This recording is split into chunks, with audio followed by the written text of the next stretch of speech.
querido amigo, querida amiga, muito agradecido por nos acompanhar aqui no programa Alfredo Marques em Questão.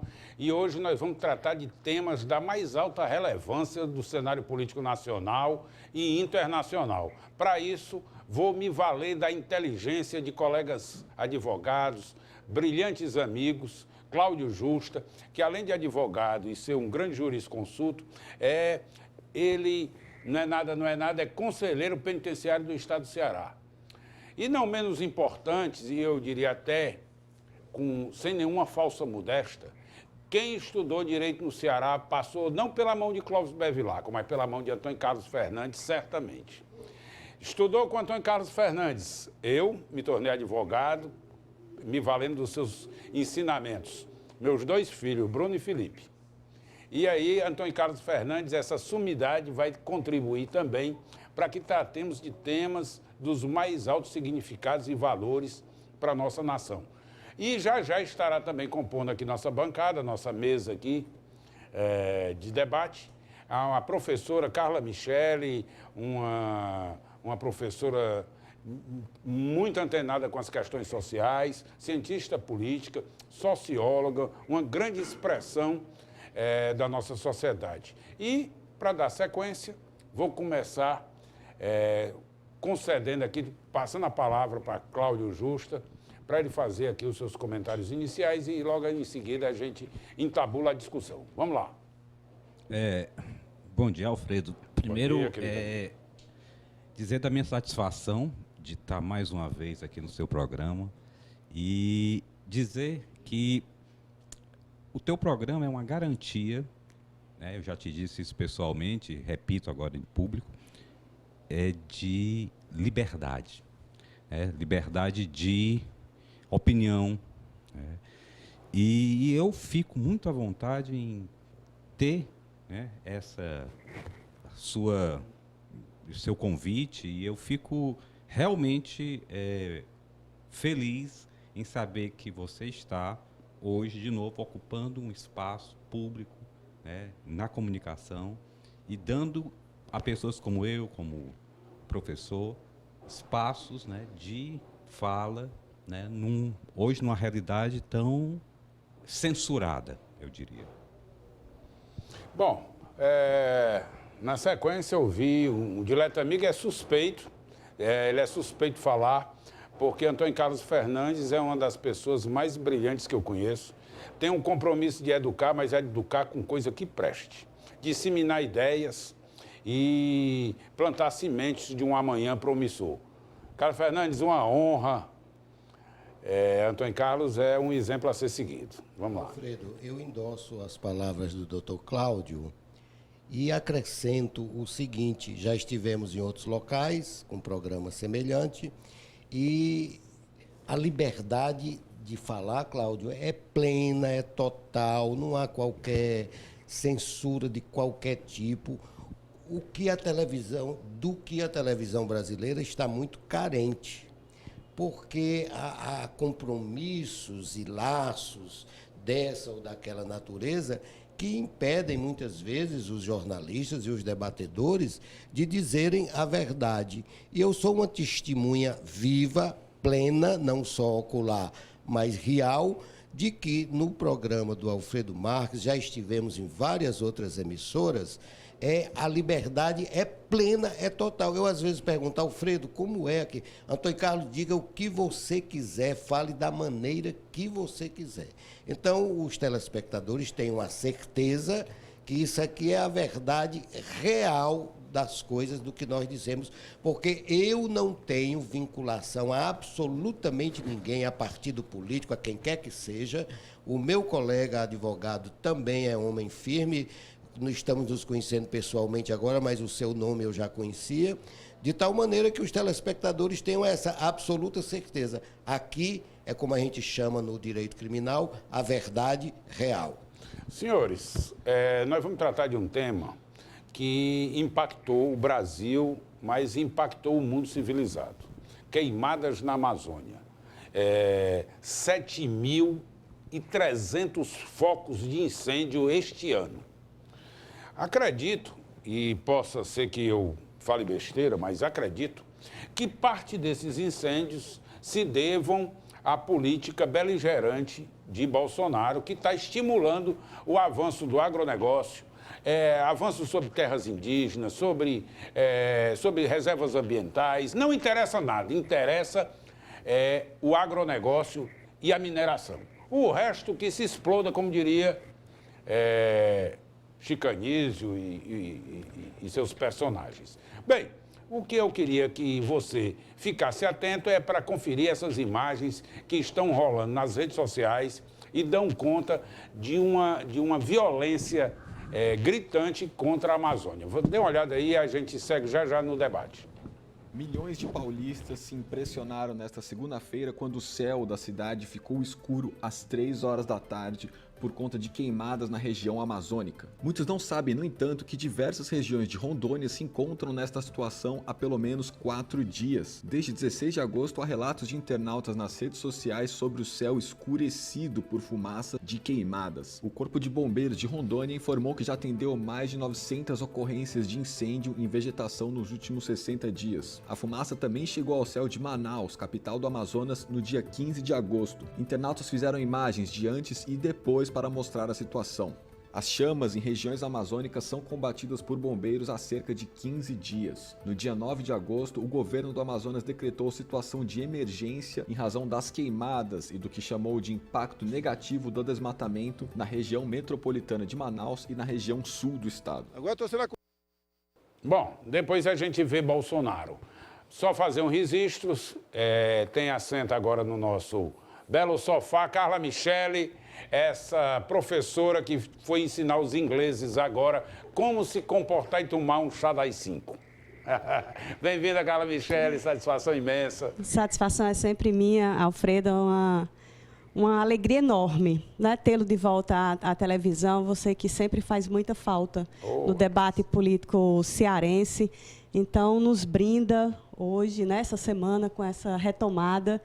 E vida longa nessa casa, né? É casa nova, mas a esperança sempre renovada.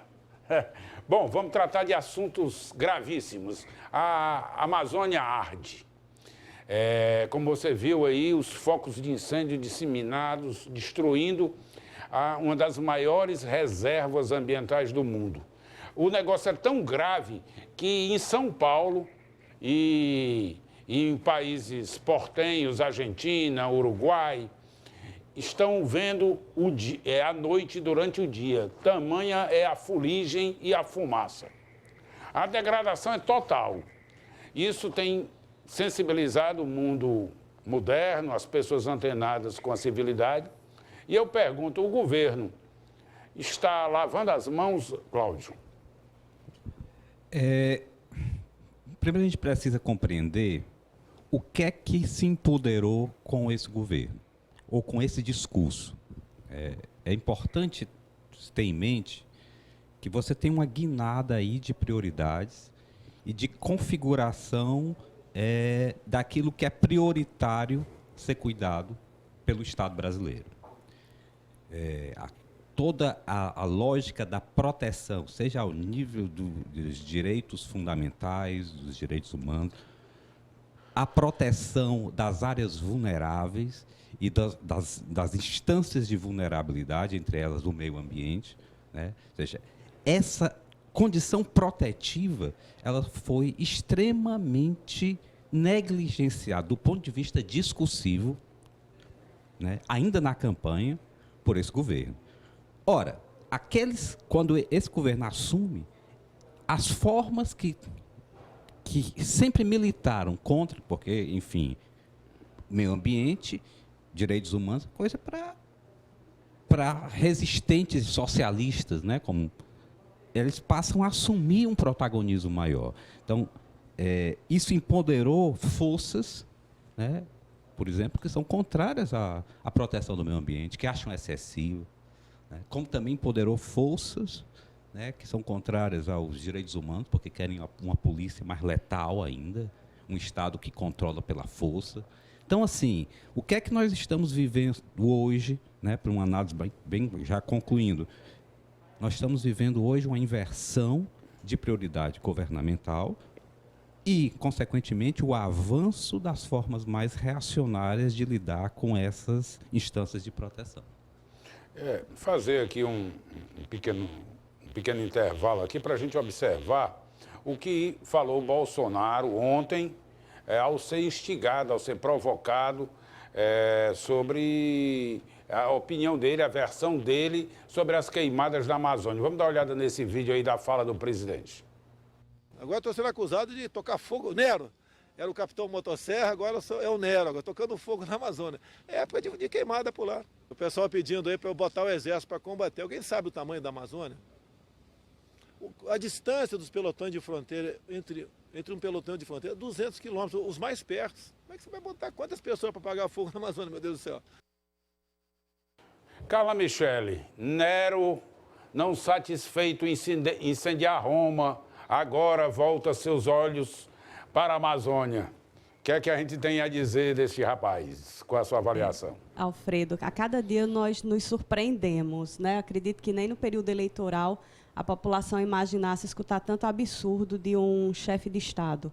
E aí a forma como foi tratado o assunto, né, mais uma vez com escárnio, com desrespeito à sociedade brasileira e ao restante do mundo, porque nós avançamos muito nessas discussões ambientais. A partir dos anos 70, isso passou a ser uma discussão que independia de partidos políticos, independia de questões ideológicas. Nós temos um grande marco nesse sentido das questões ambientais, que foi a Conferência de Estocolmo. Então, isso uniu vários povos, várias ideologias, né, em torno de uma questão fundamental para a sobrevivência humana, que diz respeito à preservação ambiental. Então, houve um avanço bastante significativo ao longo de décadas. E aí o que nós vemos hoje é um retrocesso, uma desconstrução que ocorre de maneira muito rápida, né? E isso causa um certo temor para o mundo todo, né? Não à toa, países como a Alemanha, como a Noruega, se posicionaram em relação a essa questão do Brasil, né? Nós estamos tratando do pulmão do mundo. E nós precisamos nos preocupar hoje com a questão que é fundamental, é a nossa sobrevivência e a sobrevivência das futuras gerações, né? Dentro de uma concepção de desenvolvimento sustentável, não é mais cabível em nenhuma sociedade do mundo, para nenhum governante, adotar práticas dessa natureza. A questão ambiental, ela transcende partidos políticos, ela transcende ideologias. Então, nós precisamos, enquanto sociedade, resgatar mais uma vez essas discussões, esses valores, porque isso é fundamental para a nossa própria existência. Então, Carlos, antes de sua manifestação, eu vou pedir para colocar aqui uma foto do ator Leonardo DiCaprio, uma das grandes revelações da indústria cinematográfica do mundo. Apesar de ser um ator norte-americano, ele registra uma tremenda indignação. Coloca aí de novo, cara, segura aí um minuto. Registra uma indignação pela devastação da Amazônia e o discurso medíocre do presidente. Ele diz o seguinte, a imprensa reproduz a seguinte informação: ele criticou a devastação da floresta amazônica pelas queimadas. Diz aqui o texto que seriam incentivadas pelo governo Jair Bolsonaro, a quem o ator imputou como aterrorizante pensar que a Amazônia é a maior floresta tropical do planeta, criando 20% do oxigênio da Terra. Basicamente, os pulmões do mundo têm pegado fogo e queimado nos últimos 16 dias, consecutivamente, literalmente sem cobertura da mídia. E ele reclama dizendo por quê. O presidente da República imputou a responsabilidade aos governadores de estado e às ONGs, organizações não governamentais, dirigidas por comunistas nacionais e internacionais, notadamente noruegueses e alemães. E aí, o que é que a gente pode experimentar desse manicômio? Que orientação você dá para os doidos que estão no nosso planeta? Alfredo e telespectadores, o presidente Bolsonaro, todos os dias, ele transita da escatologia à sandice. Todos os dias, nas declarações dele. O caso do Bolsonaro, eu quero enfatizar a fala do Miguel Reale Júnior, não é mais de impeachment, é de interdição. O presidente Bolsonaro precisa ser interditado imediatamente pelo mal que ele está fazendo ao Brasil em todas as áreas. O retrocesso em todas as áreas que progrediam no Brasil É uma coisa estúpida, é uma coisa estupenda. Os atores internacionais, como esse que você acabou de ligar, as autoridades, o próprio Papa só falta não dizer o nome do Bolsonaro. Mas ele manda recado para o Bolsonaro todos os dias, ele só não diz o nome do Bolsonaro, porque ele é um diplomata, ele fala com diplomacia, ele sabe exercer o decoro necessário para um chefe de Estado, que também ele é. Então, é muito triste tudo isso que nós estamos assistindo, e eu vou lhe dar um testemunho pessoal, porque eu fui o autor daquela ação popular que derrubou o decreto do Temer, Da Renca. Da reserva Renca na Amazônia. E eu vi, Carla, Cláudio, a repercussão que aquilo teve no mundo inteiro. Mexeu com o índio e mexeu com a Amazônia. Do Humanité, do Times, sim, ele foi matéria, manchete em todo canto do mundo. Pois é. Né? Washington Post, eu me lembro disso. Eu estou relembrando este fato, telespectadores, não é para gáudio pessoal, coisa nenhuma, não. É para dizer que a Amazônia e os indígenas, essas duas pautas, são universais. Né? A preservação da Amazônia, a doutora Carla falou muito bem, não é uma questão ideológica, nem de partido político, nem desse, nem daquele governo, é uma questão de sobrevivência da humanidade, não é só do Brasil, não. Alfredo, a distância que permeia a Amazônia e São Paulo é imenso, atravessa o Brasil inteiro. E o tamanho dessas queimadas atravessou essa distância imensa, foi bater em São Paulo e está se espalhando por todo o continente americano. Está chegando na Argentina, no Uruguai. Então, veja, e eu disse na queixa-crime que recentemente eu entrei contra o presidente Bolsonaro, porque ele atacou os nordestinos, eu disse que as palavras e os gestos do presidente da República, ele tem o condão de se espalhar por todos os seus seguidores. Então, essas queimadas devem e podem ser atribuídas, eu diria que quase que exclusivamente, às loucuras do atual presidente da República. E só lembrando o seguinte, os incêndios na floresta, os incêndios florestais, ocorrem numa área que é a região norte, onde o presidente Bolsonaro foi aclamado eleitoralmente. Não se trata do Nordeste, essa fronteira ideológica para Bolsonaro. Nós vamos a um pequeno intervalo, quando voltar vamos tratar de outro assunto gravíssimo. Nova CPMF, querem meter a mão no seu bolso. Aguarda aí, voltamos já.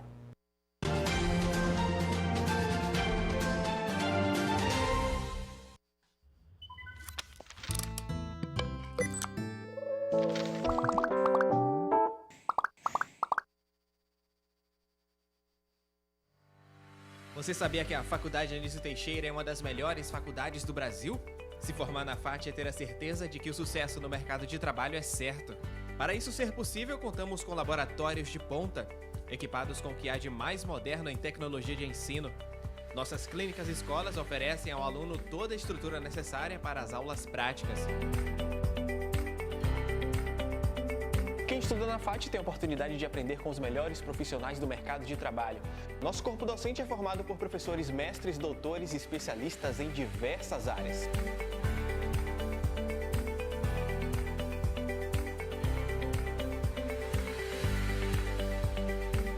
E você?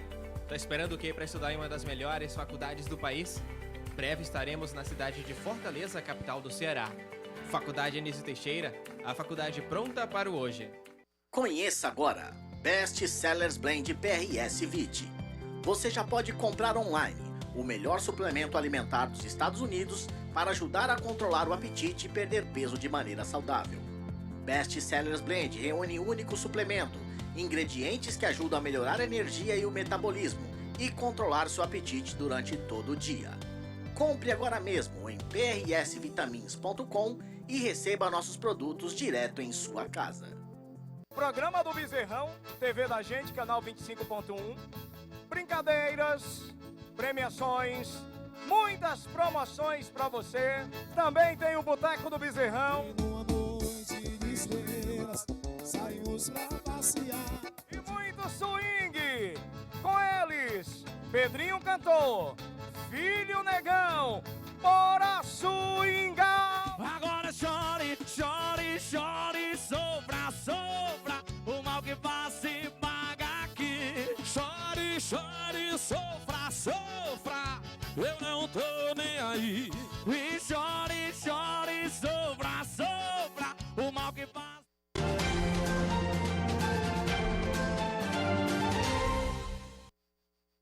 Estamos de volta e vamos tratar agora, como eu falei, do retorno da CPMF. Uma alíquota selvagem que quer meter a mão no bolso da gente mais uma vez e quer engarfar agora 0,22% de todos os negócios que eventualmente façamos. Mas para você compreender bem isso, vamos ouvir a palavra de Paulo Guedes ao pronunciar-se para uma claque que só aplaude e aplaude. Bajuladores de toda sorte. Vamos ver. Quando lançou esse imposto, todos os economistas brasileiros apoiaram. Todos. Todo mundo apoiou. Ninguém viu defeito nenhum, todo mundo botou esse negócio lá. Sabe por quê? Que arrecada rápido. Sendo baixinho, não incomoda muito. Ele pega aí 70, 80 bilhões, ele funcionou uns 12, 13 anos tranquilo. Você não pode ser que não tenha compreendido ou ouvido direito. Mas eu vou aqui fazer uma remissão ao que Paulo Guedes estaria dizendo. Está dizendo o seguinte, ora, mas se o imposto é tão pequenininho, ele sendo pequenininho, ninguém nota e todo mundo ganha. Aí ele acha que o Congresso Nacional vai aprovar porque ele é pequenininho. Ele não tem noção, é outro cara acelerado. Quer confiscar, meter a mão no bolso da gente, não mede consequência para isso. Vem fazendo isso historicamente já. Meteu a mão no bolso do trabalhador. Ao acabar com a aposentadoria. Você não se aposenta mais. Se pensa que se aposenta, está enganado. Esqueça essa possibilidade. Vai morrer na condição de indigente, né?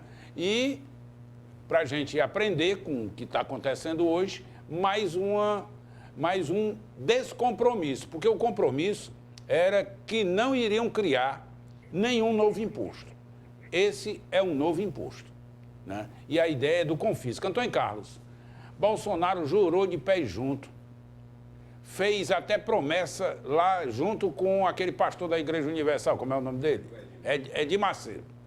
Ficou com o joelho todo ferido, rezando lá em frente ao Edir Macedo. Jurou de pé junto que não ia aumentar imposto. E agora vem com outra conversa, um converser que não tem cabimento e quer meter a mão no seu bolso em cada negócio que venhamos a fazer, em cada transação comercial, 0,22% vai para o bolso do governo federal. Alfredo, eu tenho registrado, porque eu concedi uma entrevista ao jornal O Estado no dia 27 de dezembro do ano passado. Eu não sei quem está olhando aí para você, do chão para você, mas era bom você olhar aqui para a câmera. Tá bom, olharei. É a falta de traquejo, viu? Então, eu disse no jornal O Estado, no dia 27 de dezembro do ano passado, ele não tinha tomado nem posse, que Bolsonaro não sabe o que diz e nem o que faz. Nós estamos com um louco, com um acelerado, com um interditando na presidência da República. Lamentavelmente, o povo brasileiro o elegeu democraticamente, isso ninguém pode discutir, mas é um louco, é um acelerado, é um aloprado, para usar um termo mais forte. Então, ele diz ele é um completo desgoverno nós estamos vivendo, porque ele diz uma coisa, o ministro da Fazenda dele diz outra. Ele diz que não vai ter CPMF. Na mesma hora que ele está dizendo isso, num outro veículo de comunicação, o ministro está dizendo que vai ter sim a CPMF, mudar apenas o nome para mais um engodo brasileiro. Nós estamos sendo enganados o tempo inteiro. Reforma da CLT era para gerar emprego, não gerou. Cobrança de bagagem nos aeroportos era para diminuir o preço das passagens. Não. A reforma da Previdência vai ser a maior decepção do povo brasileiro, porque não vai mudar absolutamente nada. A reforma trabalhista era para garantir novos empregos. Não nada. Nada. E essa reforma trabalhista, vão aprovar, o Senado vai aprovar recentemente, absolutamente nada vai mudar na vida nossa de cada dia. O que vai mudar é 0,22% em cima de todo o cheque que você emitir. Todo papel que você pagar. Qualquer compra que você faça. Qualquer compra que você faça. É isso o que efetivamente nós sentiremos no bolso recentemente se o Congresso aprovar isto. Então, é um desgoverno. O presidente da República diz uma coisa para o lado, o ministro diz para o outro, aí mais tarde o presidente vai dizer que não foi bem aquilo que ele disse, o ministro diz que não foi bem aquilo que ele disse e fica nessa enrolação, me permitam os telespectadores esse termo mais popular. Doutora Carla Michele, ontem eu fiz uma provocação e chamei a atenção, aqui já desviando aqui um pouquinho do assunto. Mas diante das colocações de Antônio Carlos, eu vou me reportar a uma questão que tratei ontem. Estão presentes os requisitos do impeachment do presidente Bolsonaro e tamanho é o descompromisso com o Brasil e com o mundo. Isso não enseja uma ruptura institucional. Eu sei que tem previsão legal, ela tem uma previsão, inclusive, constitucional. Esse argumento foi utilizado para derrubar Dilma, que não é traumático, que não é nada disso, mas é traumático. Porque, do mesmo jeito que Dilma saiu do governo com 6 meses, né, começou o processo contra ela, Bolsonaro faz 7, mas distante, o discurso dele é distante da realidade e dos interesses nacionais. Como é que você avalia isso? Você que é cientista político. Alfredo, do ponto de vista da política real, né, nós temos que considerar que o impeachment é um processo político. Eu acredito que hoje, né, os principais objetivos do Congresso Nacional, dos grupos empresariais, de setores militares responsáveis pela eleição do Jair Bolsonaro, tinham interesse em aprovar reformas, né? Nós já tivemos aí a aprovação na Câmara dos Deputados da reforma previdenciária, né? Mais uma flexibilização trabalhista. Agora está em discussão a reforma tributária. Então, o grande interesse é a aprovação dessas reformas, né? Eu acredito que, em decorrência disso, não se pretenda, até o final do ano, pelo menos, mexer no status quo. Então, o grande objetivo, na realidade, é a manutenção do presidente da República, né? Embora grupos, inclusive aliados, estejam extremamente descontentes, né? E com vergonha alheia, diga-se de passagem, né, grupos aliados que não conseguem mais nem escutar pronunciamentos do presidente da República, né, pela quantidade de absurdos que ele profere, mas o essencial nesse momento para esses grupos que ajudaram na eleição do presidente da República é mantê-lo para que haja um clima favorável para a aprovação das reformas. Então, não se justifica, nesse momento, levantar a possibilidade no Congresso Nacional de retirada do presidente da República. Em relação à questão da reforma tributária, né, o fato é que nós vivemos no Brasil um sistema tributário que é contrário a qualquer princípio tributário, né? Nós não temos transparência nos tributos, nós não temos simplicidade, nós não temos um sistema tributário que esteja de acordo com a nossa capacidade de pagamento, nós não temos um sistema tributário que devolva para a sociedade aquilo que ela paga. Então, nós temos um sistema que é muito ruim. Mas o que está proposto nessa reforma tributária é, mais uma vez, para penalizar o trabalhador. Eu não entendo como é que um ministro da Economia, que se diz defensor de uma vertente liberal, que eu não sei até que ponto existe realmente essa vertente liberal, porque eu desconheço qualquer produção acadêmica desse senhor, né, esse senhor que é aclamado como um indivíduo muito preparado, muito competente do ponto de vista econômico, mas que não tem sequer uma publicação. Então, qual é o nível de qualidade acadêmica desse indivíduo que sequer tem produção científica? Então, nós nem conhecemos, de fato, o que ele representa. Fundamenta o que ele defende. Exatamente, né? Se diz defensor de um discurso liberal, e eu não entendo como, dentro da ótica liberal, se o princípio é de diminuição da atividade estatal, se propõe a maximização do Estado na cobrança de um novo tributo. Então, isso é totalmente contrário, inclusive, à teoria. Acho que Adam Smith, coitado, né, se treme todinho no túmulo, né, diante de um negócio desse, de um ministro da Economia dessa natureza ser chamado de liberal. Então, é totalmente contrário àquilo que está previsto do ponto de vista teórico, do ponto de vista conceitual, e, mais uma vez, o trabalhador brasileiro vai pagar essa conta, né? Nós tivemos a flexibilização da legislação trabalhista no final do ano passado, ainda no governo Temer, com a promessa de que aumentariam os empregos. O que nós temos hoje, com a promessa de que diminuiria o desemprego, nós temos um aumento do desemprego no Brasil. Essa reforma previdenciária que cai nas costas do trabalhador brasileiro, né, da Dona Maria, que é apontada como a grande culpada do furo da Previdência no Brasil. E agora uma reforma tributária que é, mais uma vez, para que o trabalhador pague uma conta que não é dele. Doutor Cláudio Justa, que esperanças o senhor teria a depositar no Brasil com esse aumento de 0,22% do CPMF? Isso vai mudar alguma coisa, a não ser mais recursos para o governo aplicar em propósitos desconhecidos, porque se cria um imposto sem sequer fundamentar a necessidade dele. A primeira criação foi vinculada à questão da saúde, né? A CPMF originalmente foi criada como tributo vinculado à saúde. Nesse caso, tem a natureza meramente arrecadatória, né, de um Estado ampliado, o que é contrário à posição doutrinária assumida pela Escola de Chicago, que é um Estado mínimo, e ele faz até esse Estado mínimo no tocante ao serviço. Ele quer reduzir serviço. Agora, imagine como é trágico um projeto neoliberal, um projeto liberal extremado, num país desigual. Um país marcado pela desigualdade que é o Brasil, você reduzir a intervenção estatal, protetiva, inclusive. Como é que você consegue manter minimamente as pessoas numa qualidade de vida se você reduzir muito um Estado que já é deficitário no serviço? Então, o que é que eu vejo como projeto desse governo? Um horror. Qual é a minha esperança? É que a sociedade brasileira... que os 3 anos e meio que vem passem rápido? E que a própria sociedade brasileira amadureça, porque esse antipetismo, esse levante contra a esquerda, que também cometeu seus erros, não fez a autocrítica, fez uma composição estranha do ponto de vista da governabilidade, né, incoerente.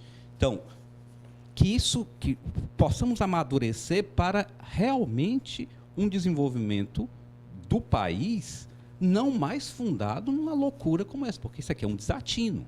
E aí eu concordo com o professor Antônio Carlos. A fala do presidente, ela realmente beira a um delírio. No entanto, a sustentabilidade social, eu concordo com a professora Carla Michele. Ele está sustentado, mas quem o sustenta? Né? Quem efetivamente... A mesma elite que o desestabilizará. Essa mesma. A mesma elite que, oportunista, vendo a oportunidade de fragilização do governo, puxa o tapete. Até porque, Alfredo, eu acredito que passadas as reformas... Não vamos pensar que esse pessoal que está no Congresso tem aliado e tem amigo. O próprio Bolsonaro nunca foi amigo de ninguém. De forma alguma. Existe um propósito maior. Os grupos empresariais brasileiros têm interesse em flexibilizar cada vez mais as relações de trabalho, têm interesse nessa reforma previdenciária, ou seja, eles querem diminuir a sua conta. Então, muito provavelmente, o presidente se sustenta até o final do ano, acredito, porque existe interesse desses grupos na aprovação e criar um sistema hoje que prejudique o clima político. O Congresso, anteontem, Lawrence Pi, um investidor chinês radicado no Brasil, um cara milionário, ele era dono de moinho no sul do país, vendeu os moinhos e está só aplicando em mercado financeiro, ganhando dinheiro com dinheiro. Bom, ele disse o seguinte: não fosse o Congresso Nacional, o governo Bolsonaro já tinha ido para o espaço, porque ele não consegue aprovar nada, se não fosse a ingestão do próprio Congresso. O Congresso é quem está permitindo que haja uma flexibilização das distensões, né, ou diminuindo o trauma. Se são eles que fazem isso, já eles puxam a prerrogativa do governo para si. Né? Já eles vão dizer, não, já que sou eu que estou fazendo... E o Rodrigo Maia chamou a atenção do seguinte: olha, nós vamos lhe entregar a reforma da Previdência. Depois disso é nada. Não conte com a gente para nada. E esse recado foi dado em bom tom. Eu acho que o próprio Bolsonaro ouviu, porque se não ouviu, foi publicado em todo canto. O que eu estou chamando a atenção é que esses mesmos que compõem o poder são os próprios sabotadores. Mas, Alfredo, só uma observação. O bolsonarismo, aquele núcleo mais ideológico, eles têm um viés realmente fascistoide. Em que sentido? De falar diretamente a um determinado setor da população. Mas esse setor não governa. E chamar para as ruas... Esse setor não governa. Esse setor é massa de manobra, está lá no Twitter. Num ponto lá, numa curva. Né? Numa curva qualquer, né? Mas existe esse movimento, só para esclarecer que existe esse movimento, essa coisa de pôr gente nas ruas, de o presidente fazer em live e falar diretamente, o meu poder vem diretamente de vocês. Mas esse poder não existe. Ele não existe condicionalmente, por isso que é fascistoide a ideia. Não. Seria o ideal. Ele seria um procedimento ideal, se a gente pudesse fazer a democracia direta. Ele seria o instrumento mais perfeito, mas as instituições que elegeram e colocaram o Bolsonaro lá, não funcionam por essa mecânica. Não funciona. Né? Tem um Congresso Nacional, que as leis são submetidas ao crivo e à análise, em 2 casas, tem rito, tem procedimento. Não é a turba louca gritando, eu quero isso, eu quero aquilo, não é assim. Mas no discurso ele quer passar isso, de que ele pode governar com a turma nas ruas. Assim. O Collor de Mello também pensava isso, né? Exatamente. Que era Napoleão Bonaparte. Eu acredito que, passado esse momento das reformas, porque não teria sentido um processo de impeachment agora, no processo de impeachment, o parlamento ele muda a sua função, né? Ele deixa de ser um órgão legislador e passa a ser um órgão julgador do presidente da República. Então, isso atrapalharia o curso das coisas. Então, passado esse momento, até porque, Alfredo, o empresariado quer isso agora, mas daqui a pouco isso não serve mais. Isso não vai resolver a situação econômica do país. Não, nós estamos então, o numa empresariado ladeira brasileiro vai demandar outras questões e o presidente da República não está apto para resolver essa situação. Então, muito provavelmente, isso vai acontecer. Né? Acredito que o governo não se sustenta aí durante 4 anos. Antônio Carlos. Olha, nosso agronegócio indo de mal a pior. A produção industrial em baixa. O PIB apontando para uma recessão técnica, que vai se configurar já no fim do ano. Quando o fim do ano bater a porta, nós teremos configurado a recessão real. Né? Crescimento abaixo aliás, crescimento negativo, né? Que é decrescimento. Né? É esse o cenário que está aqui hoje, presente. E o governo, incapaz de administrar as contas públicas, em razão disso, se socorrer de cortes, com outra nomenclatura, mas são cortes na educação, na saúde, na previdência, nisso e naquilo outro. E também está aí configurado e proposto, né, agora esse novo imposto, que venha também criar uma espécie de alento, de caixa, uma sobrevida, né, para esse paciente que está na UTI. Disse Paulo Guedes, e eu vou aqui fazer aqui uma pequena remissão que ele disse. O próprio imposto sobre transações foi usado e apoiado por todos os economistas brasileiros no FHC, no governo FHC. Eu não sei porque que ele foi se socorrer do governo FHC, né? Da onde ele tirou essa experiência exitosa do governo FHC, que se aplica tão necessariamente hoje. E, ademais, ele conclui assim, diz o seguinte: podemos propor uma desoneração forte da folha de pagamento a troco da entrada desse imposto. Se a classe política achar que as distorções causadas pelo imposto são piores que os 30 milhões de desempregados sem carteira que tem aí, eles decidem. Resumo da ópera, ele ainda emparelha o Congresso, diz que a responsabilidade não é dele, a responsabilidade é só de propor, e se o Congresso não atender, que fique com o caixão do menino. Pronto. E cuide de fazer o enterro. Eu lhe pergunto, é desse jeito que as coisas estão aí? Estão postas? Diplomacia dos brucutus? A professora Carla, na sua intervenção, disse uma coisa muito interessante. Não se conhece produção científica desse ministro da Economia. Não se sabe exatamente o pensamento desse homem. É o guru Olavo de Carvalho. Pronto.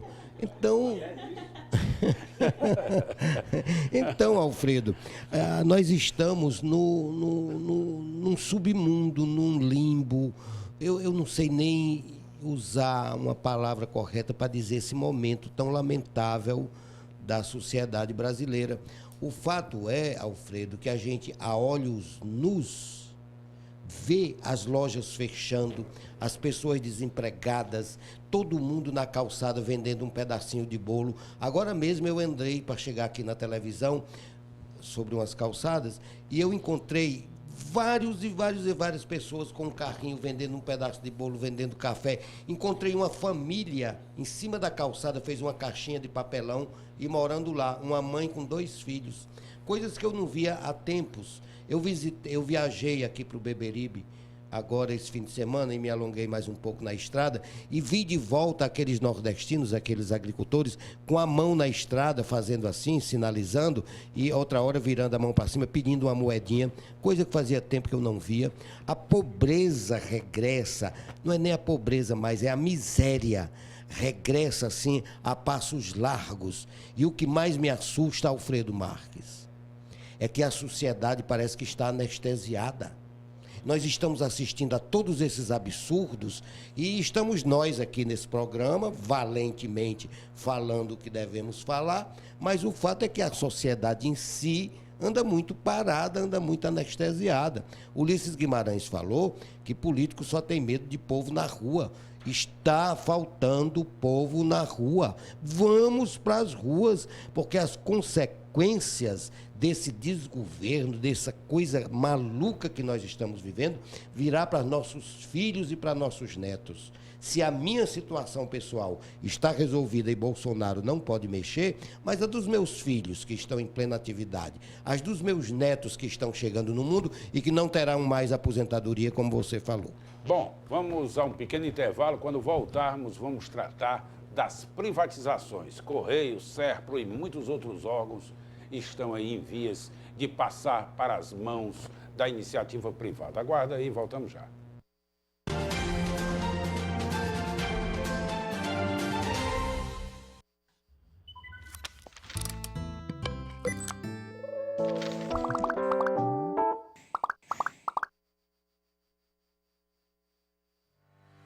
Você sabia que a Faculdade Anísio Teixeira é uma das melhores faculdades do Brasil? Se formar na FAT é ter a certeza de que o sucesso no mercado de trabalho é certo. Para isso ser possível, contamos com laboratórios de ponta, equipados com o que há de mais moderno em tecnologia de ensino. Nossas clínicas e escolas oferecem ao aluno toda a estrutura necessária para as aulas práticas. Quem estuda na FAT tem a oportunidade de aprender com os melhores profissionais do mercado de trabalho. Nosso corpo docente é formado por professores mestres, doutores e especialistas em diversas áreas.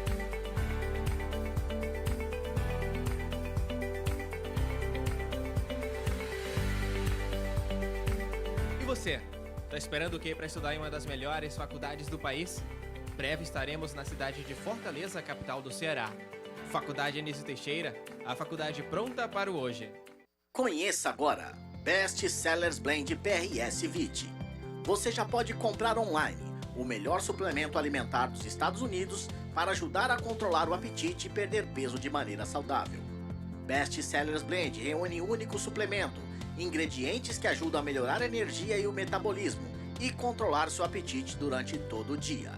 Compre agora mesmo em prsvitamins.com e receba nossos produtos direto em sua casa. Programa do Bezerrão, TV da Gente, canal 25.1.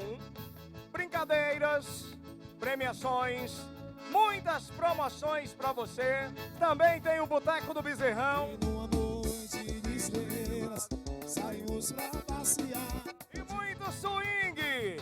Com eles, Pedrinho Cantor, Filho Negão, bora swingar. Agora chore, chore, chore, sofra, sofra.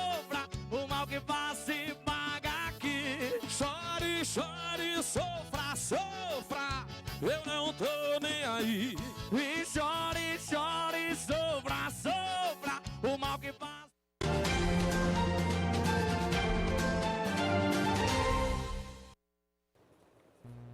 Olá, estamos de volta e dando sequência aqui ao último bloco. Eu vou fazer aqui os meus agradecimentos aos nobres amigos, Cláudio Justo, colega advogado, Carla Michele Quaresma, professora, cientista política, socióloga da maior, que emprestam aqui a inteligência, e meu mestre, né, meu professor, Antônio Carlos Fernandes, a quem eu faço aqui os meus agradecimentos em nome dos amigos, né, por emprestar a sua inteligência e dedicar-se a vir ao programa, a brilhantar as nossas discussões e trazer aqui sua opinião. Bom, vamos agora tratar aqui neste último bloco de uma questão também igualmente gravíssima. O governo federal anuncia privatizações. Que o governo federal é incompetente para gerir tudo, eu não tenho dúvida disso. E tem se provado ao longo do tempo que em várias situações o governo federal apadrinha, faz compadrio, tem corrupção nos negócios públicos, mas isso não justifica, por si só, a mera busca da privatização como remédio. Por quê? Porque também para privatizar a corrupção. Me lembro da privatização das empresas de telecomunicação. Nós pegamos e entregamos de mão beijada para empresariados inescrupulosos no Brasil um patrimônio sem tamanho, um patrimônio público que nunca nos pagaram, que botaram o dinheiro no bolso e ficou o dito pelo não dito. É o caso da Oi, que seus dirigentes deviam estar todos na cadeia. E os gestores que pediram empréstimo nunca pagaram, quem bancou isso foi o BNDES. Né? Depois venderam para Portugal, o Telecom, deram um calote internacional maior do que o escândalo da Petrobras. Esse que nós estamos vivendo hoje, com Lava Jato e tudo mais. Café pequeno na frente da bronca da Oi. Privatizamos a Vale do Rio Doce a troco de nada, para enriquecer um baronato improdutivo e incapaz de gerar negócio promissor. Tanto é que a Vale não vale nada, que é um incidente contra a população ribeirinha, pobre, miserável, devasta casa, devasta imóvel, devasta propriedade e fica bronca para a sociedade, inclusive com problema ecológico. Nem sempre privatizar é um bom negócio. Nós vamos privatizar a Serpa, vamos privatizar os Correios, vamos privatizar N empresas nacionais. Então, Antônio Carlos, o remédio, às vezes, é mal administrado, é muito amargo. O que é que você vê disso? É muito triste, Alfredo, quando uma sociedade desconsidera a Constituição que tem. O artigo 37 da Constituição, tratando dos princípios da administração pública brasileira, tem lá o princípio da eficiência. Ninguém fala nisso. Ah, vamos vender porque a empresa é ineficiente, porque tem corrupção, porque tem isso popularmente... Não, corrupção, a gente bota na cadeia o gestor. Então, não é desculpa para... Mas, Alfredo... se livrar da empresa porque tem corrupção. Esse discurso é tão barato que eu vou fazer aqui uma comparação com um dito popular. É matar a vaca para extirpar o carrapato. Não se pensa aqui de tirar o carrapato, quer matar a vaca. Muitas empresas públicas boas e rentáveis, eu vou dar um exemplo para sair do nacional, o local. O Banco do Estado do Ceará, que eu sou funcionário aposentado, foi privatizado, ele praticamente foi doado ao Bradesco por 700 milhões de reais, que ele tirou de lucratividade, e em menos de um ano ele tirou os 700 milhões, que foi o preço que ele foi vendido. Ele foi vendido pelo lucro anual. Ele foi vendido pelo lucro anual, porque ele tinha uma carteira muito boa. Desse jeito até eu comprava. O Cid Carvalho vive me chamando para comprar junto com ele.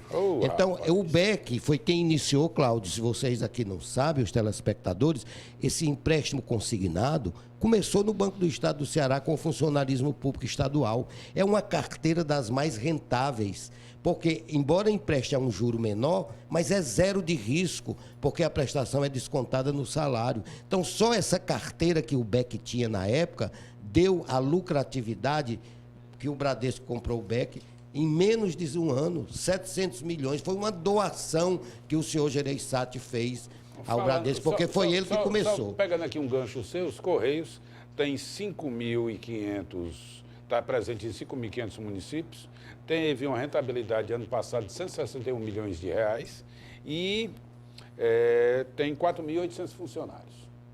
Então, esses pais de família vão todos amargar aí o desemprego. Sim. E, enfim, é isso aí. O BEC tinha 3 mil funcionários na época, estava presente em 70% dos municípios do interior do estado e era lucrativo. Dava lucro. Superavitário. Superavitário. Ele, toda a vida que foi bem administrado, ele deu lucro. Quem está dizendo aqui é quem trabalhou lá 35 anos, exerci todos os cargos e fui depor na CPI que eu queria impedir a privatização do BEC. Não consegui. Conseguimos, eu e o Sindicato dos Bancários adiamos o leilão por 12 vezes, mas um belo dia ele aconteceu já no governo Lúcio Alcântara e o BEC foi doado para o Bradesco. Doado, eu quero repetir a palavra. Cearense, o BEC foi doado para o Bradesco. Um roubo. Vou aqui mais, aqui. Carla Michele. Além dos Correios, Telebrás, Companhia Docas do Estado de São Paulo, Empresa Gestora de Ativos Engea, Agência Brasileira Gestora de Fundos Garantidores e de Garantias, a BGF, Serviço Federal de Processamento de Dados, o SERPRO, Empresa de Tecnologia de Informação da Previdência Social, Dataprev, Companhia de Entrepostos de Armazéns Gerais de São Paulo, CEAGESP, Centro de Excelência de Tecnologia Eletrônica Avançada, CEITEC. Bom, e a lista... Casa da Moeda, enfim, a lista ela é maior que esta. Mas eles, no primeiro momento, sentaram olhares sobre esse grupo aqui, mas alcança a Casa da Moeda e muito mais. Eles querem se livrar de tudo. E está na pauta a entrega da Petrobras, Eletrobras, enfim. O Brasil vai estar nos balcões, nas prateleiras para ser vendido. O grande problema, Alfredo, é que para ser construído esse patrimônio público, ele exige investimento, né? E esse investimento é do cidadão brasileiro, é do contribuinte brasileiro. Então, se constrói um patrimônio e depois se entrega esse patrimônio, a exemplo do que ocorreu com o setor de telecomunicações, dentro de um processo que foi uma caixa preta, a exemplo do que ocorreu com a Vale do Rio Doce. Quem comprou a Vale do Rio Doce deu uma entrevista para a revista Veja, dizendo: eu comprei a preço de banana e com juros subsidiados pelo BNDES. Quer dizer, a sociedade brasileira que constrói um patrimônio e depois entrega esse patrimônio para a iniciativa privada. É melhor do que comprar jatinho. É perfeito, né? Um presente realmente, né? E um outro problema muito sério, Alfredo, é a demonização da atividade pública, né? O Estado é demonizado numa contraposição à santidade da iniciativa privada. E o que nós temos no Brasil é uma apropriação que a iniciativa privada faz do público, né? A exemplo do que ocorreu com a Vale do Rio Doce, né? Nós temos o exemplo recente da... A Oi é um caso de polícia, não é outra coisa não, é caso de polícia. O caso da Oi...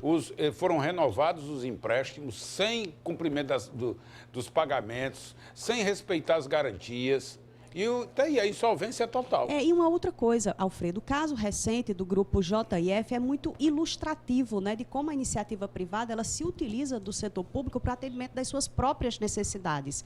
Então, um grupo que acaba se tornando o maior produtor de proteína animal do mundo, às custas do dinheiro público, do dinheiro da sociedade brasileira. Então, nós temos que pensar seriamente esse nosso discurso de demonização do setor público em contraposição a essa santidade da iniciativa privada, quando, na realidade, nós temos no Brasil uma iniciativa privada que se utiliza do público para o atendimento das suas próprias necessidades. E quem paga, mais uma vez, é o contribuinte, é o trabalhador brasileiro. Então, nós temos aí, dentro desse discurso de privatização, uma desqualificação muito grande, né? As universidades, elas estão entrando também nessa discussão, né? Talvez no próximo momento nós tenhamos que discutir também a questão da universidade no Brasil. Tivemos um episódio recente aqui em Fortaleza, com indicação do reitor da Universidade Federal do Rio Grande do Norte, por uma questão meramente política, né? Uma questão meramente ideológica, e esse governo critica tanto o viés ideológico que foi adotado por seus antecessores, né? E por um viés ideológico, escolhe um indivíduo para comandar o reitor da universidade. Exatamente, isso é ideologia, né? Só que uma ideologia que não tem nem vertente, né? Porque a gente não pode classificar isso nem do ponto de vista de direito, porque ninguém sabe direito o que é isso, né? Então, na realidade, nós temos que ter muito cuidado com esse discurso de desqualificação do público, porque o público é construído com recurso do contribuinte, do cidadão brasileiro. Doutor Cláudio, qual é a sua leitura aí das desapropriações? Desapropriações não, das desestatizações. Não, na verdade, isso aí é a implementação da agenda neoliberal anunciada pelo... apesar de não ter uma produção acadêmica, ele foi formado ali, formatado ideologicamente na Escola de Chicago, que é a escola classicamente neoliberal. Deve ser na Escola de Xi, porque o resto é de responsabilidade do Bolsonaro, que é dia sim, dia não. Possivelmente. Mas assim, ele...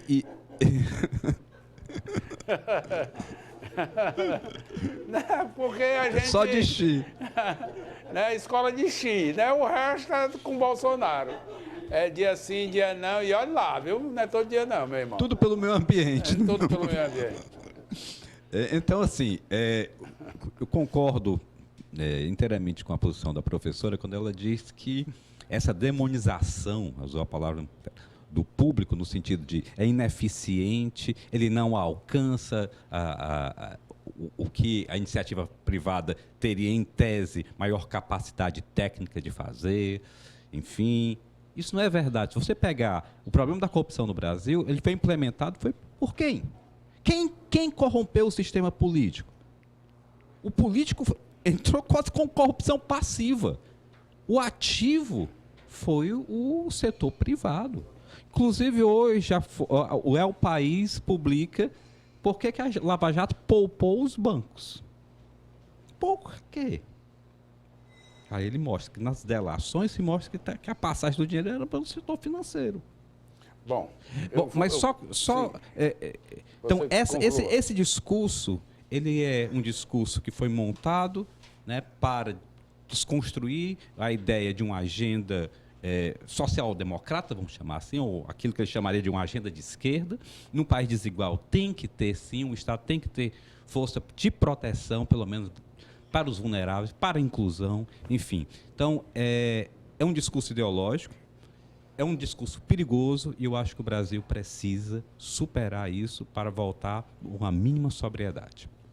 Bom, eu vou pedir aí para conferir uma charge de Sival Einstein, que trata aí a questão da Amazônia, o descaso que nós estamos, dos nossos governantes, que não estão aí antenados ou atentos com o impacto que isso vai causar no mundo.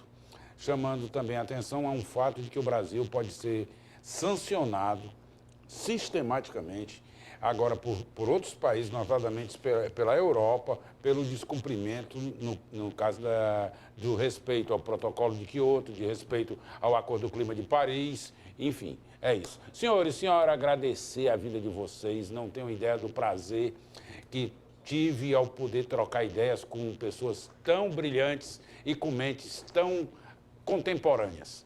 Muito obrigado. O nosso programa de hoje encerra por aqui com um agradecimento por sua audiência e garantindo que amanhã vamos tratar de assunto ainda mais relevante. Forte abraço.